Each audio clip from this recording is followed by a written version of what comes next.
So when I was in Europe earlier this year, I purchased myself these clippers. They're a Philips model number MG3720. I got a great deal on these and they're really good quality and I want to keep using them. Unfortunately, as I said, I purchased them in Europe and they come with these European pinouts on the plug, and I'm back in Australia now, so there's no way for me to plug this in. I could buy a new cable, but that would cost me $7. I am not going to spend $7 to get this thing working again. I have the technology in my workshop to come up with something, and not only that, it'll give me the excuse to bring out the Hakko FX888, which I haven't used for quite some time. Now, here's our culprit. I could try just jamming that into a wall socket, but I'm in a phase of my life right now where I actually enjoy living. So that probably won't be in my best interests. On second thoughts, I've got the plug, I've got a power strip here, and I've got my Thor hammer. So why not? Let's give it a go. Well, that clearly didn't work. Let's move on to plan B. So plan B is to cut this plug off because we're not going to need that at all moving forward. And what I'm going to do is I'm going to cut this USB to USB-C adapter in half, thereabouts. And what I want to do is to connect, instead of that power block, connect these two leads to the end of this cable, so that will plug into the clippers, and this end here will provide power. So we will have the option of charging from USB or a USB-C. What you're looking at here is plan C. Let's hope we don't have to go this far.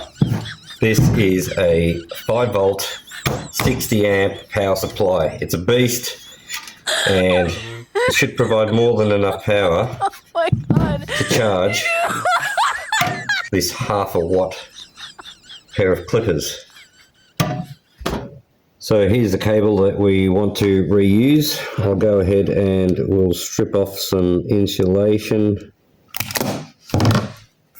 There we go. What I did was to smash the absolute crap out of this plug. And if we're getting close here, you might be able to see that it is written on there. White is positive and black is negative. You can see that just on the PCB there. So at least we know which side's negative and which side's positive. Unfortunately, we have a USB cable that does not follow the standard wiring color conventions with a red and a white wire. So we will have to figure out which one's the positive and which one's the negative. I'm going to assume that the pink one is the positive and the white is the negative. There's only going to be one way to find out.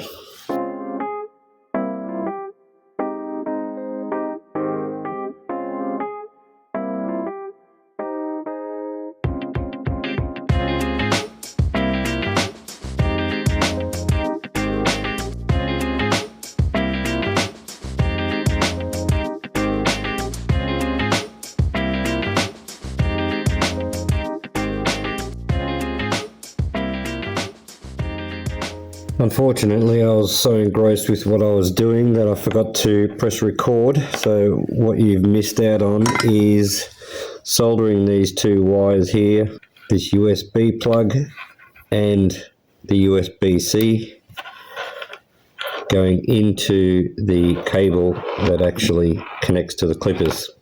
So now I will have both options available to me, USB or USB-C, to charge these clippers. So I've soldered those cables together and I have put some heat shrink on them, and now I'm just going to cover that whole assembly with another layer of heat shrink about here.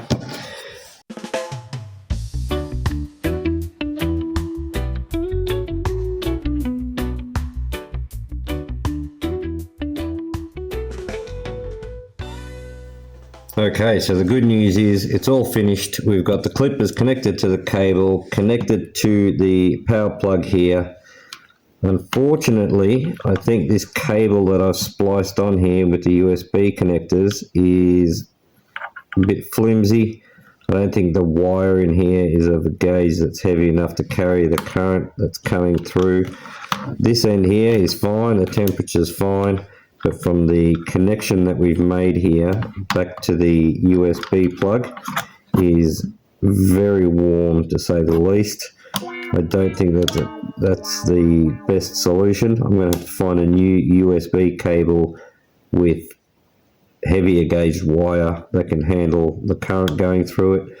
And as soon as we go past that connection here and hold on to this end, it's nice and cool to the touch, but back on this hand, very hot. So yeah, we're definitely going to have to come back and cut that off and put a new cable on there. I'll go and find myself a new USB plug with heavier gauge wire and we'll try that again. But here's the most important test of all. Yes, we have power. So the solution that we've come up with works well. I don't know why they didn't just supply these clippers with a USB plug instead of this power pack here. It would have been much cheaper just to provide the USB plug, and then these clippers would have been good for people that travel. They could plug them into power banks or into any USB plug available anywhere on the earth. That would have been the smarter thing to do, but for some reason they want to sell you these plugs. Useless. Anyway, let's make this other modification and come back to this because this is way too hot. So I've taken it apart again. So at the bottom of the screen here, you can see the cable leading from the USB connector, and this cable here is the cable leading to the clippers. If you have a look at the gauge of the wire here, you can see it's about half that of the wire leading to the actual clippers. So we can understand now why there was so much heat produced in this short section from the USB plug down to the joint that we'd made between these two cables. So as I said, we'll replace this short piece with something with a bit of heavier gauge wire than this, something more closely resembling that gauge, and we'll try this again. So I've got myself a new USB plug. These wires look a bit heavier than the last one that we were using, so we'll start connecting these two together now, and we'll solder them up, put the heat shrink on, and hope for the best.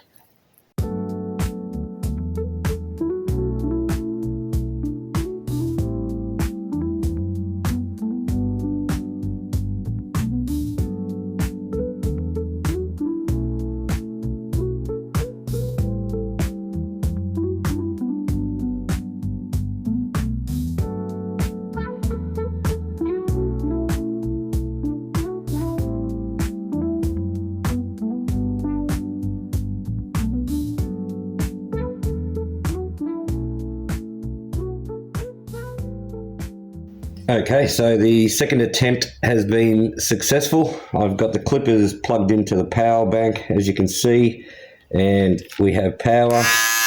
It charges really quickly off the power bank. You can see the new splice here, and this section of the cable does not get warm at all, so I'm calling that successful. So we've had a few wins today. I was able to use my Heiko FX 888 again. Clippers can now be used anywhere around the world. I saved $7 and my pride is intact. If you'll excuse me, I'm going to go and give myself a well-deserved and overdue haircut.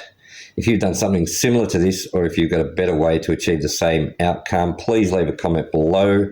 If you've made it this far in the video, you should probably subscribe, or at the very least leave a thumbs up to show that you enjoyed the video. I would really appreciate it, and I hope this has inspired you to franken hack your own cables.